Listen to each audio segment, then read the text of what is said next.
Neima.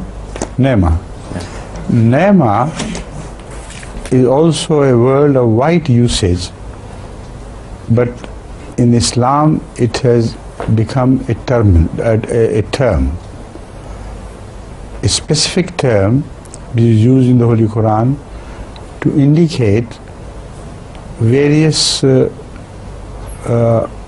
stations of humans which they hold in the sight of Allah at different stages of their spiritual evolution. All this is called an-Neima. So the Holy Quran teaches you to beg for an-Neima. اهدنا الصراط المستقيم صراط الذين أنعمت عليهم, which means that all such people who walked the path of blessings from Allah, the spiritual blessings, the religious blessings, they refer to as the people who were recipients of Neima. But the best of Neima is described in the Holy Quran to be the prophethood itself. All other connotations of Neima apply to comparatively lesser persons of spiritual achievements. The best among them, to whom the word Neima literally applies in every connotation, are the prophets of Allah. And when prophecy is bestowed upon a person, then that Neima of the prophet is shared by all his people. So that is a very interesting usage of the word Neima, where the Neima is specifically granted to one person. All the rest do not deserve to possess this Neima, to be recipient of this Neima directly. But when it is granted to a person, it becomes a public property. And all the people of that prophet whom he addresses become the recipients of that Neima. وَإِذَا أَنَّمْنَا عَلَى الْإِنسَانِ أَعْرَضَ وَنَأَىٰ بِجَانِبِهِ. This is the verse which I have specifically in mind. The prophets do not turn away from Neima.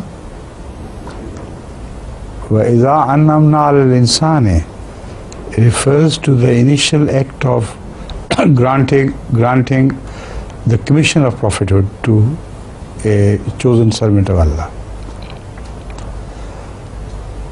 But because he shares it immediately with the rest of the society, it is the rest of the society which always behaves in this manner. وَإِذَا أَنَّمْنَا عَلَى الْإِنسَانِ أَعْرَضَ وَنَأَىٰ بِجَانِبِهِ. Humans are now referred to as insan. The humans for whose sake this name was granted, they turn their backs to it and run away. So this is another meaning of Neima, which is prophecy, prophethood of God granted to a person. The moment it is granted, it is also granted to all the persons immediately and simultaneously, because they do not understand the importance of this spiritual Neima, so they turn away, as has been mentioned in this book, this Quran, this verse of the Quran.